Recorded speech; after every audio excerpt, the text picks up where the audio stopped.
मुच्यते। पूर्णस्य पूर्णमादाय पूर्णमेवावशिष्यते। ॐ शान्ति शान्ति शान्तिः।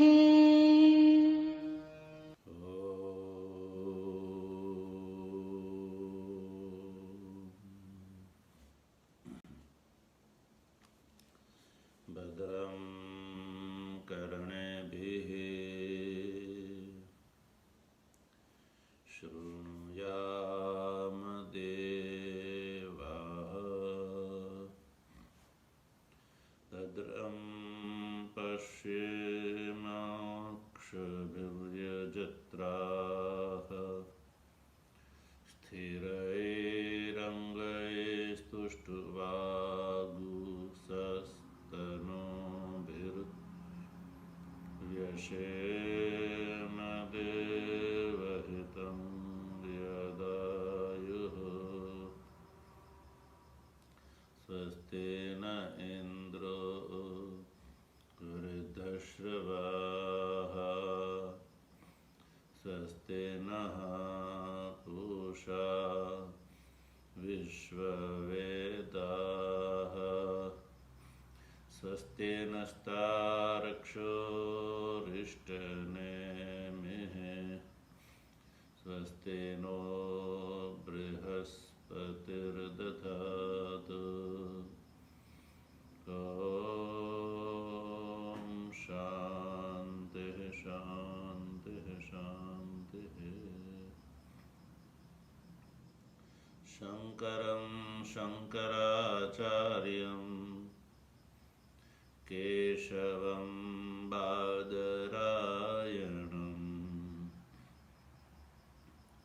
सूत्रभाष्यकृतौ वन्दे भगवन्तौ पुनः पुनः। ईश्वरो गुरुरात्मेति मूर्तिभेदविभागिने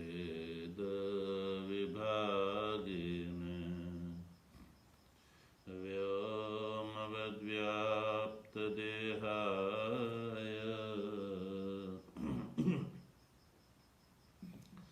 दक्षिणामूर्तये नमः।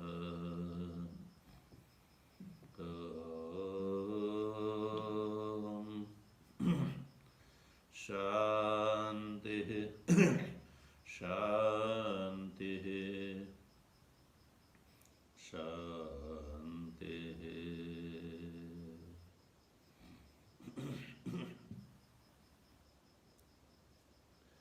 तत्व जिज्ञासु सज्जनों, भगवत कृपा से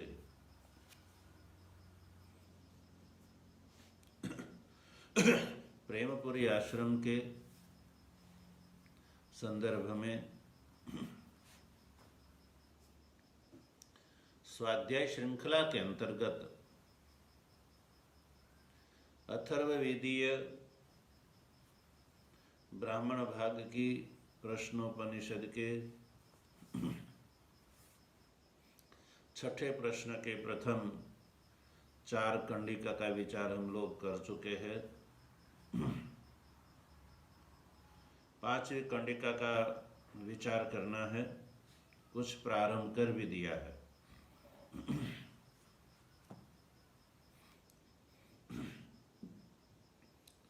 तो देखिए, आत्मा की प्रतिपत्ति हो, प्रत्येक मनुष्य को आत्मा की प्रतिपत्ति यानी कि बोध हो, इसलिए अध्यारोप बता करके अब जो है 5वें श्लोक में अपवाद को बताने के लिए दृष्टांत कहा जा रहा है, यानी दृष्टांत पूर्वक अपवाद को बता रहे हैं।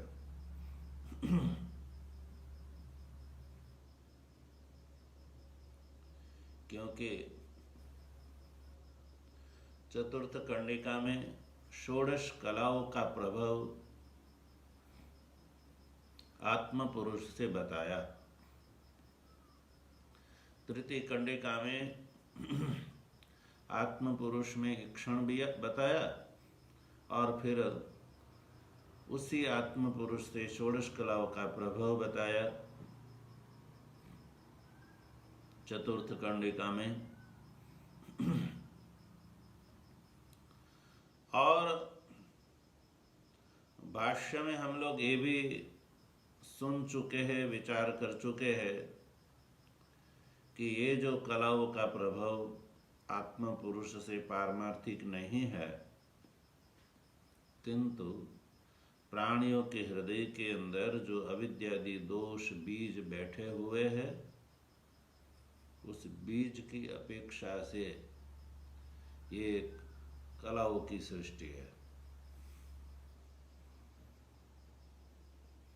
जैसे तैमेरिक दृष्टि से द्विचंद्र वगैरह दिख जाते हैं,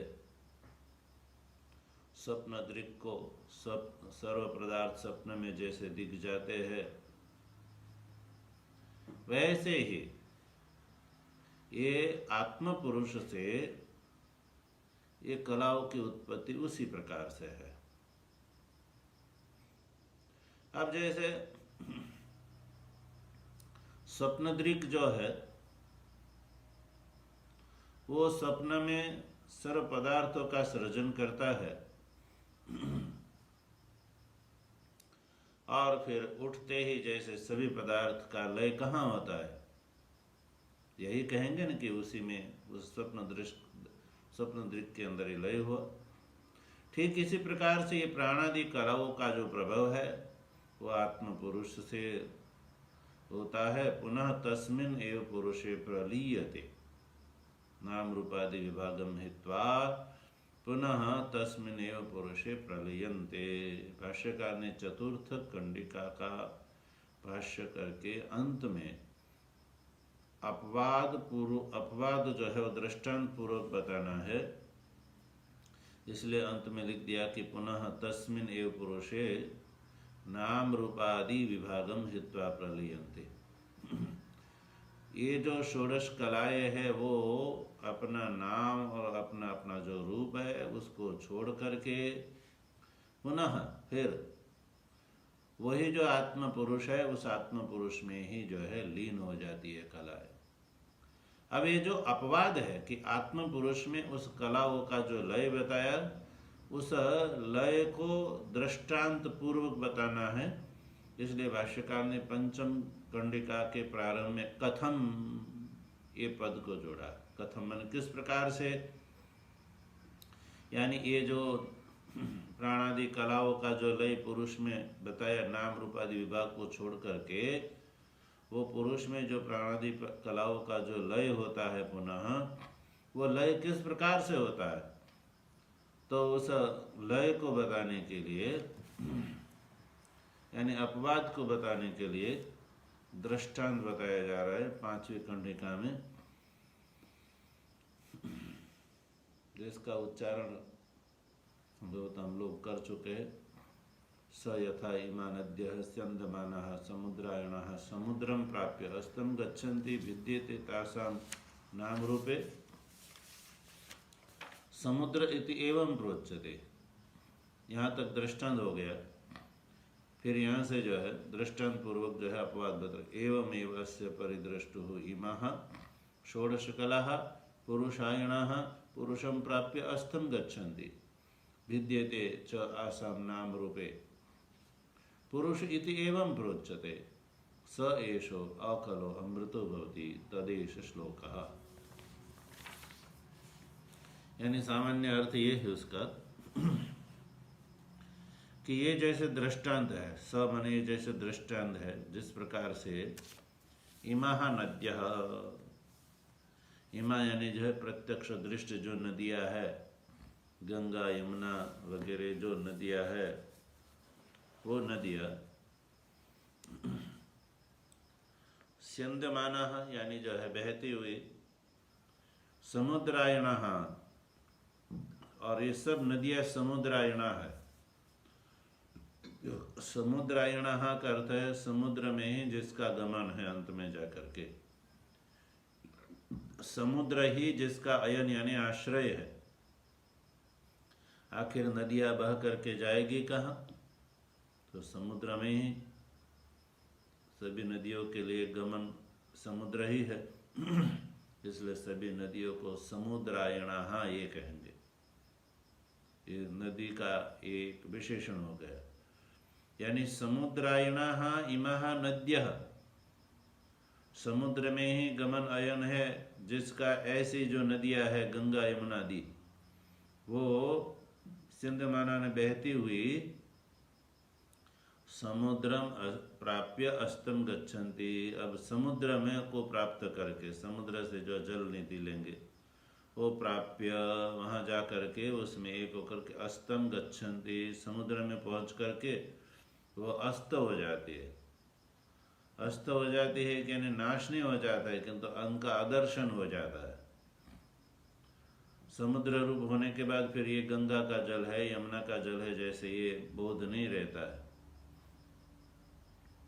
तासाम नाम रूपे भिद्येते, अस्तम उनके साथ जब समुद्र में मिल जाती है तब क्या होता है? तासाम नाम रूपे भिद्येते, तासाम यदि जो है समुद्र के अंदर जो अस्तंगत जो नदियाँ है, उस नदिया को का जो नाम और रूप है, जैसे गंगा ये नाम है, शुक्ल नीलादि जो रूप है, रूप में भी फर्क होता है। देखिए आप इलाहाबाद में जाएंगे तो गंगा एवं यमुना का जो जल है उसके रूप में आपको फर्क दिखाई पड़ेगा।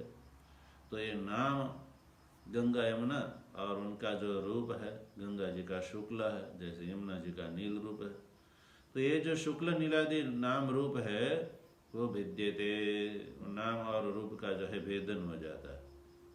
भेदन का यहाँ अर्थ नाश नहीं लेना है, क्योंकि जो है अस्त शब्द का अर्थ यहाँ नाश नहीं है, क्योंकि भेदक उपाधि जो नाम और रूप है उसका नाश होने पर भी गंगा यमुना का जो है स्वरूप है समुद्र रूप से तो विद्यमान है ही है। इसलिए भेदक उपाधि नाम रूप के नाश के अनंतर उस समुद्र इति एवं प्रोच्यते, आगे कंडिका में लिखा कि उसको समुद्र इति एवं, समुद्र इति आकार से ही समुद्र ऐसे शब्द से उसको प्रोच्यते यानी बोला जाता है। और ये यहाँ तक हुआ दृष्टांत। अब जो है दृष्टांत कह के दृष्टांत बता रहे कि एवं एव अस्य परिदृष्टु इमाः षोडश कलाः पुरुषायणाः पुरुषं प्राप्य अस्तम गच्छन्ति, आसाम नाम रूपे भिद्यते पुरुष इति एवं प्रोच्यते। ये हुआ दृष्टांत। देखो एवमेव, जैसे ये कहा गया दृष्टांत है ठीक उसी प्रकार अस्य परिदृष्टु, अस्य माने ये जो है जिस पुरुष की बात चल रही है, ये जो प्रकृत पुरुष है उस पुरुष को परिदृष्टु, इस पुरुष इस अस्य परिदृष्टु, यस्य माने जो प्रकृत पुरुष है उसको परिदृष्टु देखने वाला, साक्षात्कार करने वाला। तो क्या होता है?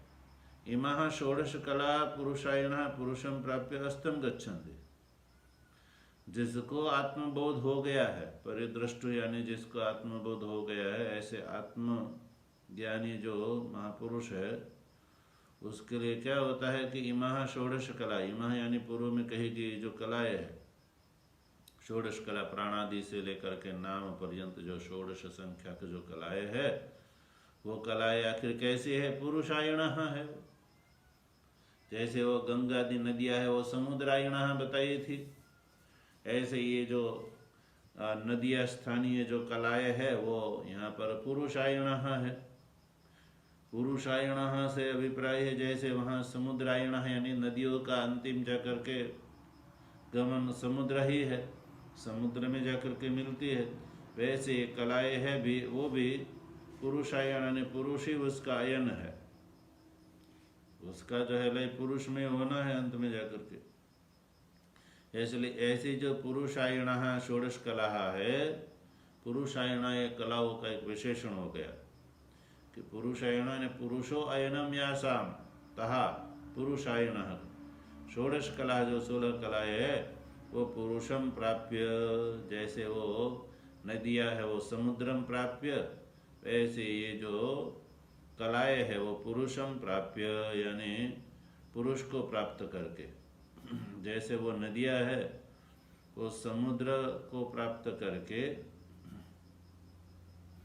वहाँ अस्तम गच्छन्ति कहा था, वैसे ये भी जो है पुरुषम प्राप्य अस्तम गच्छन्ति, पुरुष को प्राप्त करके ये जो कलाएं है वो भी अस्तम गच्छन्ति। वहाँ नदियाँ है वो समुद्र में मिल करके जैसे अस्त को प्राप्त हो जाती है, वैसे ये कलाएं है वो भी ये षोडश कल जो आत्म पुरुष है उस आत्म पुरुष को प्राप्त करके यानी पुरुषात्म भाव को प्राप्त करके वो अस्तम गच्छन्ति।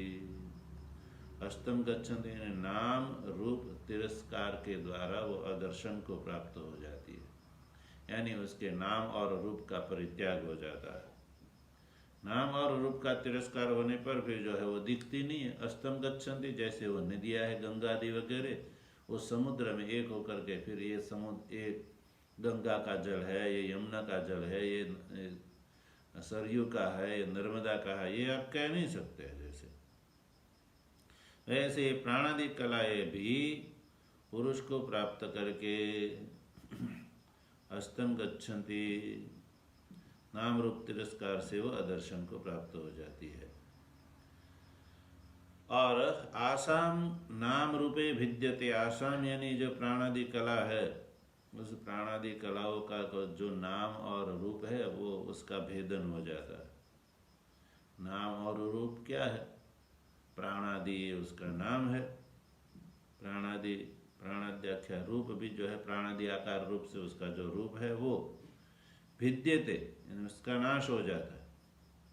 नाश होना के अभिप्राय यहाँ जो है नाश मुख्य रूप से नहीं लेना, यहाँ जो है नाश भिद्यते का अर्थ भी नाश भी नहीं लेना, क्योंकि वो जो है भेदक उपाधि का नाम रूप नाश होने पर भी स्वरूप से वो पुरुष रूप से है ही है वो, इसलिए तो पुरुषम इत्येवं प्रोच्यते, फिर जो है उसके लिए पुरुष शब्द का ही प्रयोग होगा, कला शब्द का प्रयोग नहीं होगा, क्योंकि पुरुष से उत्पन्न हुई थी और पुरुष में उसका लय हो गया, इसलिए पुरुष इति एवं प्रोच्यते, पुरुष इस प्रकार के आकार से यानी शब्द से उस कलाओं को बोला जाता है ब्रह्मविद महापुरुषों के द्वारा। तो ये जैसे दृष्टांत है वैसे ही ये दृष्टांत हुआ, और जो है अब आगे इसी कंडिका में फल भी बताया जा रहा है कि सह एषः अकलः अमृतो भवति। अब इस प्रकार का जिसको बोध हो गया है, यानी जिसने गुरु के द्वारा प्रदर्शित मार्ग से विद्या को प्राप्त कर लिया, उनके लिए फल बताया। अब ये जो फल लय बताया, अपवाद बताया, अब फल बता रहे कि सह एषः अकल भवति। सह मने जो है कला का उपादान भूत जो एषः यानी बुद्धि का जो दृष्टा ज्ञानी जो है वो अकलः भवति, अकल यानी जो वस्तुतः कला रहित हो जाता है, ये जो है फल बताया। और अकलः फिर अमृतः भवति कहा, तो अकलः जो है वो अमृत भवति, क्योंकि कला से रहित होना ही अकलत्व है। अब कला ही मृत्यु है, अब जब ये अकल हो गया तो वो अमृत भवति। अविद्याकृत कला निमित्तक जो मरण है उस मरण से वो रहित हो गया। मरण जो है अविद्याकृत कला निमित्तक ही तो है। अब जो है अविद्याकृत कला ही नहीं रही, अकल हो गया जब ये पुरुष, तो फिर वो अमृत हो गया यानी मरण से रहित हो गया, ये बात स्पष्ट है। और तदेशः श्लोकः, तद मने ये तद यानी ये जो पूर्वोक्त षोडश कला आधारभूत जो पुरुष है उस के विषय में एषः श्लोकः, एष माने जो आगे पक्षमाण प्रकारक श्लोक भी है, श्लोक है यानी मंत्र भी है। तो ये अगले वाला जो मंत्र है वो उस षोडश कला पुरुष के आधारभूत में ये मंत्र भी है। तो इस तरह से सामान्य अर्थ हो गया। अब भाष्य में चलते हैं। स दृष्टान्तः यथालोक इमा नद्यः स्यन्दमानाः स्रवन्त्यः समुद्रायणाः। ये जो है पहली पंक्ति को। अब इसमें भाष्य करने के लिए भाष्य से इस कंडिका को समझना है। तो स यथा इमा नद्यः स्यन्दमानाः समुद्रायणाः, ये एक वाक्य बनाएंगे हम उसको। ये अलग अलग वाक्य बना देते हैं समझने के लिए, तो और आसान हो जाएगा ये कंडिका समझने के लिए। तो सबसे पहले समुद्रायणः तक एक वाक्य बना लीजिए। समुद्रम प्राप्य अस्तम गच्छन्ति, ये दूसरा वाक्य बना लीजिए। विद्यते तासाम नाम रूपे, ये जो है एक तीसरा वाक्य हो जाएगा। समुद्र इति एवं प्रोच्यते, चौथा वाक्य बन जाएगा। एवमेव अस्य परिदृष्टो इमः षोडश कलाः पुरुषायणः पुरुषं प्राप्य अस्तम गच्छन्ति, एक वाक्य हो गया। विद्यते च आसाम नाम रूपे, दूसरा वाक्य होगा दाष्टान्त में। पुरुष इत्येवं प्रोच्यते, ये और एक वाक्य हो गया। और स एष अकलो भवति। तो पहले दृष्टांत में जो है 1 2 3 4, तो दृष्टांत जो ग्रंथ है उसमें जो है हम लोग 4 वाक्य बना लेते हैं। तो भाष्य के द्वारा इस खंडिका को और सरलता से समझ सकते हैं। तो सबसे पहले जो है पहला वाक्य है स यथा इमा नद्यः स्यन्दमानाः समुद्रायणाः, यहाँ तक ले लीजिए। यहाँ तक का पंक्ति हम पढ़ चुके भाषा में। देखिए उस पंक्ति में यहाँ तक की जो है जो भी मूल के शब्द आ गए हैं, स में वो मूल का है और आवश्यक को पूर्ति करते हुए भाष्यकार ने लिखा दृष्टान्तः। फिर यथा, यथा ये मूल का है, लोक है, भाष्य है। इमा नद्यः स्यन्दमानाः, ये मूल कंडिका का जो है उतारा हुआ। स्रवन्त्यः समुद्रायण है मूल का। तो स का अर्थ हो गया दृष्टांत। स से लेना जैसे दृष्टांत।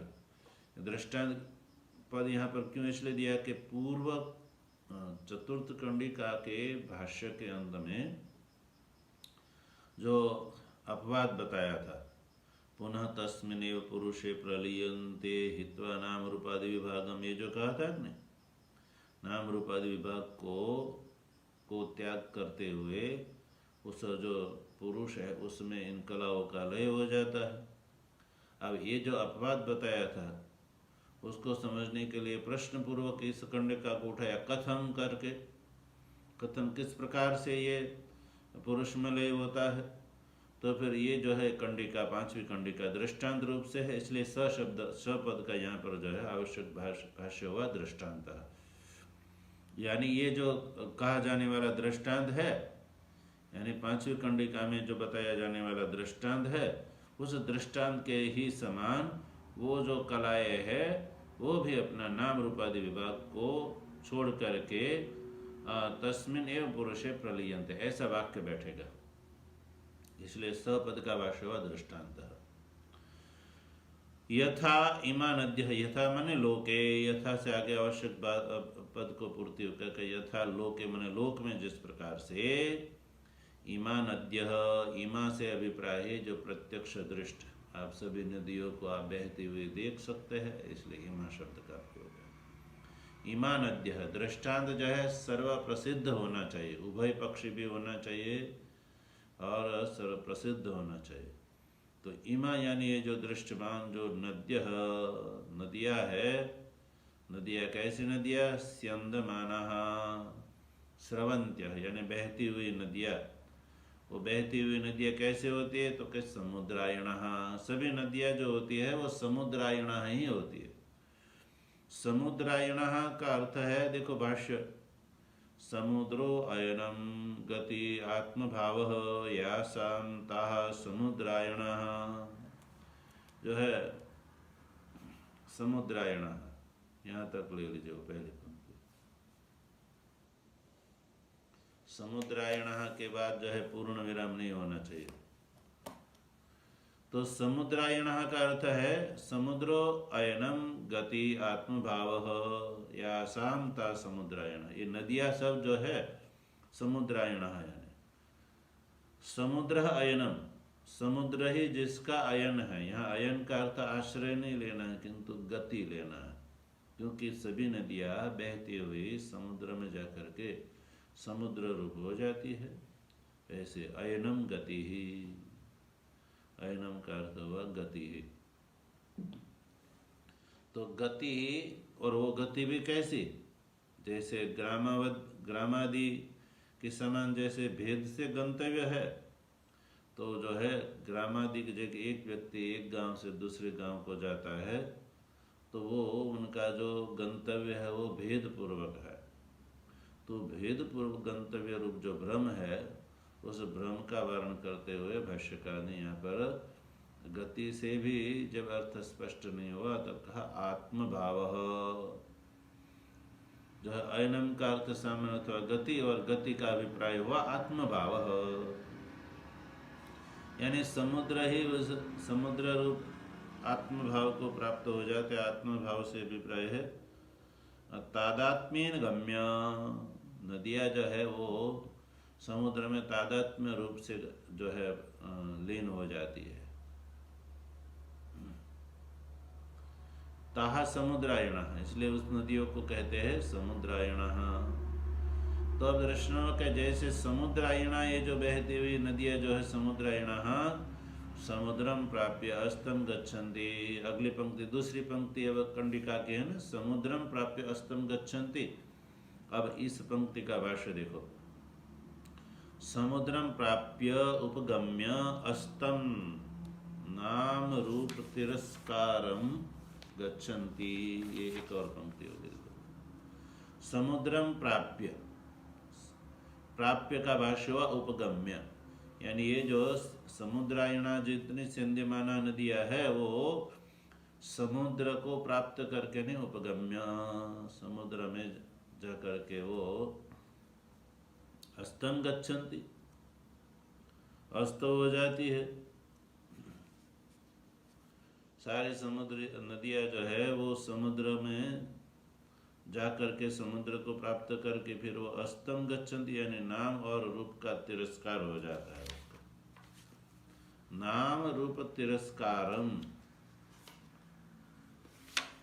गच्छन्ति, उसके नाम और रूप का तिरस्कार हो जाता है और वो समुद्र रूप हो जाती है। अस्तम का अर्थ है नाम रूप तिरस्कारम, नाम और रूप का तिरस्कार हो जाता है। अस्त हो जाने का अर्थ है उन नदियों का नाम और रूप का तिरस्कार हो जाता है। फिर उसको आप समुद्र के जल को आप हाथ में लेकर के ये जल गंगा का है, ये यमुना का है, ऐसा आप जैसे नहीं बता सकते, वो समुद्र ही कह सकते उसको। अब यहाँ अस्तम शब्द का प्रयोग श्रुति में है, तो अस्त से यहाँ नाम जो है ना वो अभिप्रेत नहीं है। क्यों नाम अस्त का अर्थ है नाम अभिप्रेत क्यों नहीं है? क्योंकि इसलिए कि जो भेदक उपाधि है, गंगादि नदियों की समुद्र से जो भेदक उपाधि थी, ये गंगा है, ये उसका शुक्ल रूप है, ये यमुना है, उसका ये जो नील रूप है, ये जो है जो समुद्र से गंगा यमुना के जल को जो भिन्न बताने वाला जो भेदक कौन था? नाम और रूप ही मात्र था। तो नाम और रूप जो भेदक उपाधि है, उस भेदक उपाधि जो है कि नहीं, उसका नाश हो जाता है। तो भेदक उपाधि नाम और रूप का नाश होने पर भी स्वरूप से वो समुद्र है, स्वरूप से वो समुद्र, रूप से वो विद्यमान ही है। गंगा यमुना जी का जो जल है वो स्वरूप से समुद्र रूप से विद्यमान है, इसलिए यहाँ पर अस्त का अर्थ नाश नहीं लेना है। तो क्या लेना है? का नाम रूप तिरस्कारम मात्र लेना, कि उन नदियों का नाम और रूप के तिरस्कार हो जाता है, क्योंकि समुद्र रूप से तो उसकी सत्ता है ही है। इसलिए नाम रूप तिरस्कार को तिरस्कार करके वो समुद्रम प्राप्य अस्तम गच्छन्ति, समुद्र को प्राप्त करके जैसे वो अस्त हो जाती है, यानी पूर्व रूप का तिरस्कार हो जाता है और पर रूप समुद्र रूपा हो जाती है। उसी को देखो आगे अगली पंक्ति के द्वारा श्रुति खुद बता रही है। तृतीय पंक्ति, भिद्येते तासाम नाम रूपे, इसको देखो भाष्य में, तासाम च अस्तम गतानाम विद्येते विनश्यतो नाम रूपे गंगा यमनेत्यादि लक्षणे। ये पंक्ति का भाष्य देखो। तासाम ये मूल का पद है, तासाम यानी च अस्तम गतानाम, ये अस्तम यानी अस्त को प्राप्त हुई ये जो नदियां है, वो नदियों का क्या होता है? तो विद्येते नाम रूपे, विद्यते, विद्येते का अर्थ हो गया विनश्यतः, नाम रूपे, नाम रूपे विद्येते तासाम, तासाम यानी जो है अस्त को प्राप्त हुई जो नदियां है, गंगा यमुना वगैरह, जब समुद्र रूप हो गए तब नाम रूपे भिद्यते, नाम और रूप का भेदन हो गया। गंगा यमुना इत्यादि लक्षण, उसका जो नाम और रूप था उसका भेदन हो गया। अब भेदन होने के बाद फिर क्या होता है? इसको अगली जिसने देखो समझने के लिए हमने 3 पंक्ति बताई थी ना दृष्टांत की, उसमें दृष्टांत की तीसरी पंक्ति देखो, समुद्र इति एवं प्रोच्यते, नाम और रूप का भेद होने के बाद, भेदन होने के बाद समुद्र इति एवं प्रोच्यते, फिर उसको क्या कहेंगे? समुद्र ही कहेंगे। समुद्र इति आकारक रूप से एवं प्रोच्यते कहा जाएगा उसको। प्रोच्यते में तद वस्तु उदक लक्षणम एव, नाम और रूप के नाश के अनंतर परिशिष्ट जो उदक लक्षण जो वस्तु है, तद वस्तु उदक लक्षण, यानी उस नदियों को फिर समुद्र क्यों कहते हैं? इसलिए कि तद वस्तु उदक लक्षणम एव, वो उदक लक्षण ही वो वस्तु है, उसकी वस्तु से अभिप्राय समुद्र, समुद्र इति एवं प्रोच्यते, उसको समुद्र रूप से कहते हैं। नाम रूप नाश के अनंतर जो है, जो उसका परिशिष्ट स्वरूप है उदक लक्षण, उदक ही जिसका लक्षण है, ऐसी जो वस्तु समुद्र इति एवं प्रोच्यते, तो समुद्र के लिए भी जो है उदक शब्द का प्रयोग होता है, गंगाद्या नीर के लिए भी उदक शब्द का प्रयोग होता है। तो ये जो है उदक लक्षण जो वस्तु है समुद्र, समुद्र रूप से उसको फिर कहेंगे। फिर उसको गंगा यमुना वगैरह उस समय नहीं कह सकते, उन सब जल के लिए समुद्र शब्द का एक प्रयोग होता है।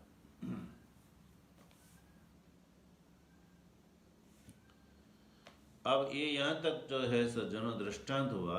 अब यहाँ से दाष्टांत को ग्रहण कीजिए। देखो, एवं ये जो तद वस्तु उदक लक्षणम है, उसके बाद जो एवं पद है वो मूल का, मूल कंडिका का।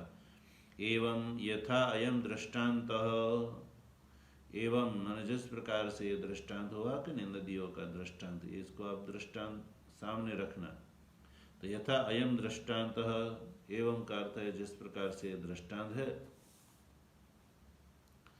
तो अस्य परिदृष्टुः इमः षोडश कलः पुरुषायणः पुरुषम प्राप्य अस्तम गच्छन्ति। दृष्टांत में भी ऐसे ही लिया जाएगा। कि उक्त लक्षणस्य प्रकृतस्य अस्य पुरुषस्य, अब जो है मूल में तो अस्य परिदृष्टुः इमः ऐसा है। अब अस्य पद का भाष्य हुआ पुरुषस्य, उससे पहले आवश्यक वाक्य की पूर्ति की उक्त लक्षणस्य प्रकृतस्य। उक्त यानी जो जिसके लक्षण कहे गए हैं, कह चुके जिसके लक्षण, जो प्रकृत जो पुरुष है वो, प्रकृत से जिसकी बात चल रही है वो, अस्य, अस्य का अर्थ हो गया उक्त लक्षण से प्रकृतस्य, जिसके लक्षण बता दिए गए और जिसकी बात यहाँ पर चल रही है वो अस्य पुरुषस्य परिदृष्टुः, पुरुषस्य परिदृष्टुः, ये जो है कहे गए जो लक्षण से युक्त जो पुरुष है उसका जो है परिदर्शन होने पर।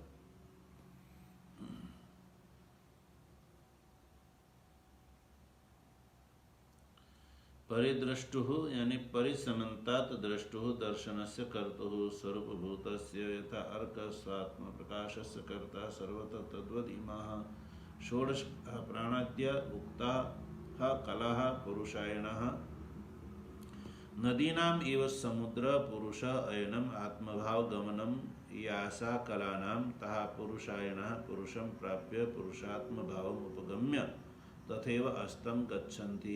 यहाँ तक जो है वो ये दाष्टान्त पंक्ति है। तो ठीक इसी प्रकार से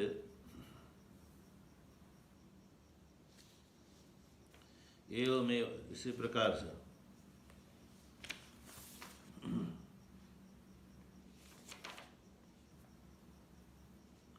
कि परिदृष्टो, ये जो है परिदृष्ट है,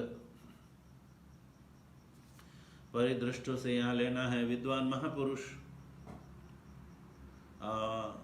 जिसको जो है ये षोडश काल पुरुष का जिसको बोध हो गया है उसके लिए कहा गया है। सबके लिए ऐसा नहीं होता है, इसलिए पुरुषस्य परिदृष्टे, प्रकृत जो पुरुष है उसका परिदर्शन जिसको हो गया है, परिदृष्टो पद का भाष्य हुआ परिसमन्तात् द्रष्टुः दर्शनस्य कर्तुः स्वरूपभूतस्य। परिसमन्तात् द्रष्टुः सर्वत्र जो है जिसको उस पुरुष का दर्शन हो गया, दर्शनस्य कर्तुः जो दर्शन करता है, जिसको आत्मबोध हुआ वो, उसका वो जो है स्वरूपभूत स्वरूपभूतस्य दृष्टांत के द्वारा बताया। यथा अर्कः स्वात्म प्रकाशस्य कर्ता सर्वतः तद्वत्, जैसे अर्क है सूर्य है दृष्टांत, ये सूर्य भगवान है, जैसे अर्क स्वात्म प्रकाश, अपना जो प्रकाश है वो प्रकाशस्य कर्ता यानी स्वात्म प्रकाश का जो कर्ता सूर्य है वो सर्वतः जो है सर्वतः स्वरूपभूत है वो।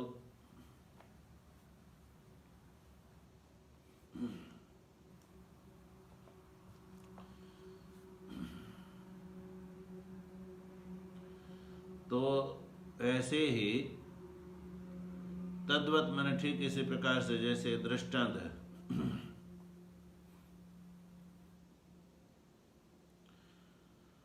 यानी जो है स्वरूपभूतस्य पुरुषस्य, उसको साथ यहाँ पंक्ति बिठाई, यानी पुरुष रूपी जो है स्वात्म रूप जो है उसको पूर्ण रूप से देखने वाला।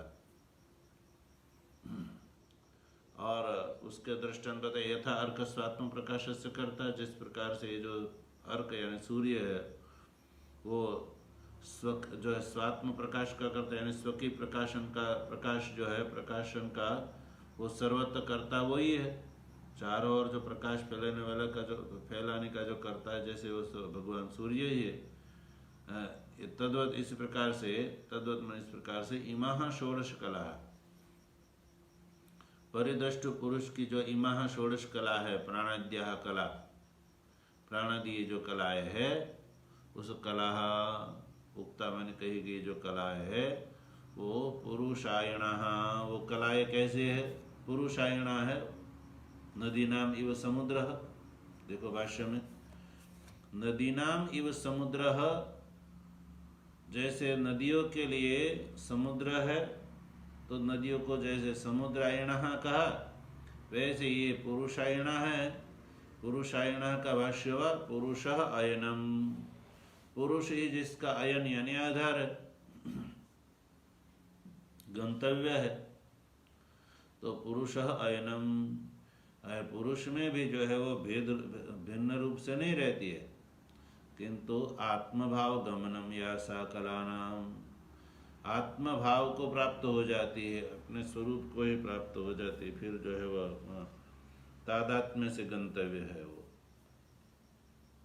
आत्मत्वेन तादात्म्येन गंतव्य, आत्म रूप से तादात्म्य रूप से ये जो है कलाओं का जो है पुरुष में लय हो जाता है, इसलिए उस कलाओं को कहेंगे या संकलनम तहा पुरुषायण, इन कलाओं को पुरुषायण कहेंगे।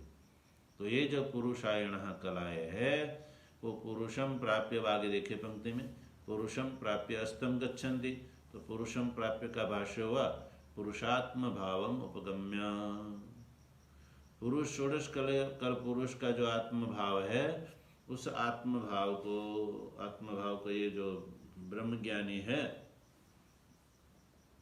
उसके लिए इनकी जो कलाएं है, उस कलाएं भी जो है अपने आत्म भाव को प्राप्त हो जाती है, पुरुष ही उसका आत्म भाव है। तो जो है पुरुषात्म भाव को उपगम्य, प्राप्य का भाष्य हुआ उपगम्य, उपगमन हो के फिर तथैव अस्तम गच्छन्ति, तो जो पुरुष को प्राप्त करके ये अस्तम गच्छन्ति, ये जो कलाएं है उसका अस्त हो जाता है। और अस्त होने में एक और बात जो है भाष्यकार आगे बताया, अस्तगमन का, अस्त का जो है स्वरूप किस प्रकार का है, अस्तगमन स्वरूप बता रहे, भिद्येते चासाम नाम रूपे, ये मूल की पंक्ति है, भिद्येते चासाम नाम रूपे अस्तम गच्छन्ति, इसके बाद लगा लीजिए, भिद्येते चासाम नाम रूपे अस्तम गच्छन्ति, यानी कलानां प्राणाद्याख्या रूपम च भिद्येते, भेदन हो जाता है आसाम नाम रूपे, कलाओं का जो नाम है, कलाओं का जो रूप है उसका भेदन हो जाता है। पुरुषात्म भाव को प्राप्त करने के अनंतर उसका नाम और रूप का भेदन हो जाता है।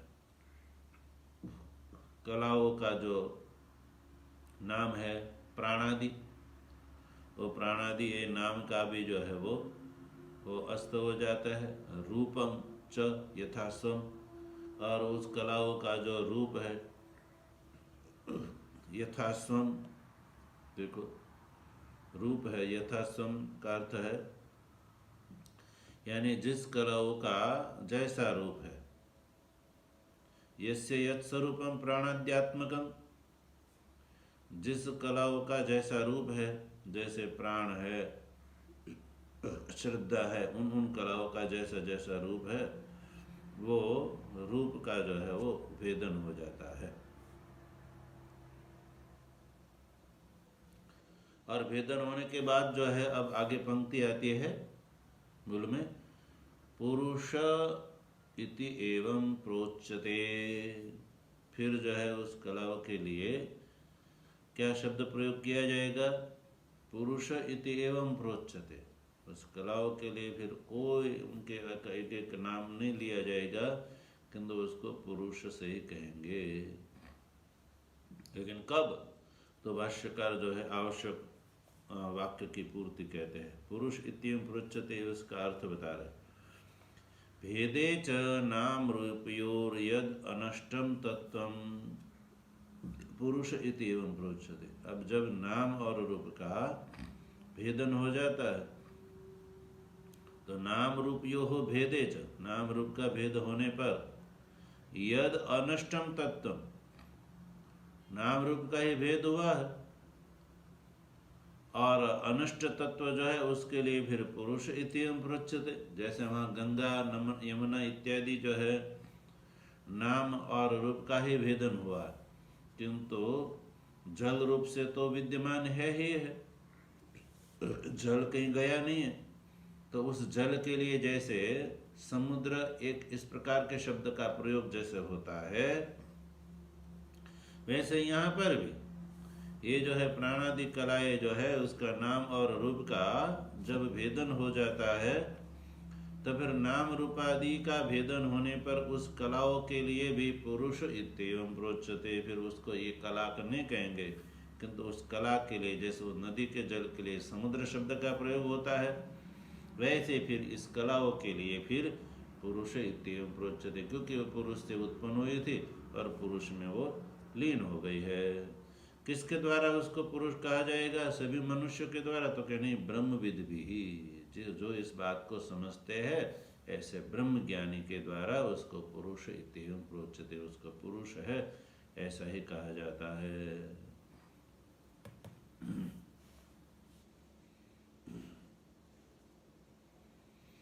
जैसे गुजरात के नरसिंह मेहता कहते हैं ना, घाट गड़िया पछी नाम रूप जूझवा, अंत्य तो हेमनो हेम होवे। इसी प्रकार से जैसे कोई कहे कि ये कटक कुंडल वगैरह जो है वो सुवर्ण ही है, वैसे ही ये जो प्राणादि कलाएं है वो पुरुष ही है, ऐसा ब्रह्मविद महापुरुष उसको कहते हैं। तो इस प्रकार का जिसको बोध हो गया है उसके लिए यहाँ जो है फल का कथन है, उस का जो है विचार जो है भगवत कृपा से आगे ही किया जाएगा। ओम भद्रं कर्णेभिः शृणुयाम देवाः, भद्रं पश्येमाक्षभिर्यजत्राः,